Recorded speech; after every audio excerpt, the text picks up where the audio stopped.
ব্রাহ্মণবাড়িয়ার বিজয়নগর উপজেলার Champaknagar school and কলেজে নবীনবরণ অনুষ্ঠান অনুষ্ঠিত হয়েছে।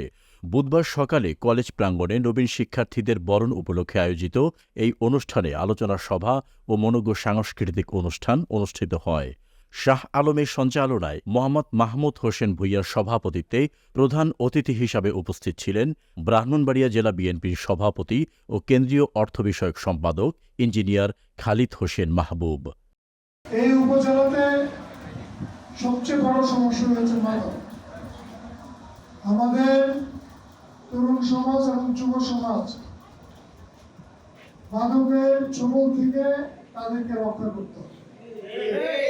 এখানে আমাদের অনেক গার্জিয়ান আছে, আমি তাদেরকেও বলবো যে আপনারা শুধু আমাদের এই সন্তানদের স্কুলে কিংবা কলেজে পাঠিয়ে দিলে হবে না, তারা আদৌ কতটুকু তারা মাদক থেকে দূরে থাকতেছে সেদিকে আপনাদের খেয়াল রাখতে হবে।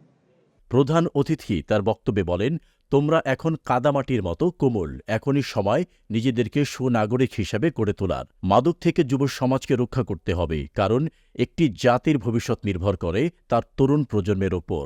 আজকে তরুণরাই আগামী দিনের নেতৃত্ব দিবে। তাই শিক্ষার্থীদের চরিত্র গঠনে শিক্ষা প্রতিষ্ঠানের ভূমিকা অত্যন্ত গুরুত্বপূর্ণ।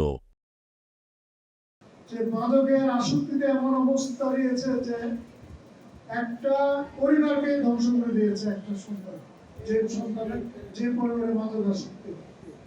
আমি আমাদের এই গার্জিয়ান যারা আছে তাদেরকে আমি অনুরোধ করব, এবং যারা আজকে ছাত্রছাত্রী আছে তাদেরকে অনুরোধ করব যে এই মাদক থেকে যাতে তোমরা তো নিজেরা দূরে থাকবে, তোমাদের সহপাঠী যারা আছে, তোমাদের পরিচিত যারা আছে, তারাও যাতে দূরে থাকে সেদিকে তোমাদের খেয়াল রাখতে হবে। অনুষ্ঠানে বিশেষ অতিথি হিসাবে উপস্থিত ছিলেন জেলা বিএনপির সাধারণ সম্পাদক, সাবেক সাধারণ সম্পাদক ও সিনিয়র ভাইস প্রেসিডেন্ট, সাবেক পৌর মেয়র, জেলা বিএনপির সহসভাপতি, যুগ্ম সাধারণ সম্পাদক, কোষাধ্যক্ষ, বিজয়নগর উপজেলা বিএনপির সভাপতি সহ চম্পকনগর কলেজের অধ্যক্ষ। এ সময় বক্তারা নবীন শিক্ষার্থীদের উদ্দেশ্যে বলেন, মাদক, সন্ত্রাস ও অনৈতিক কর্মকাণ্ড থেকে দূরে থাকতে হবে। আলোচনা সভা শেষে এক মনোজ্ঞ সাংস্কৃতিক অনুষ্ঠানের মাধ্যমে অনুষ্ঠানের সমাপ্তি ঘটে। নিরপেক্ষ, সত্য প্রকাশে আপোষহীন।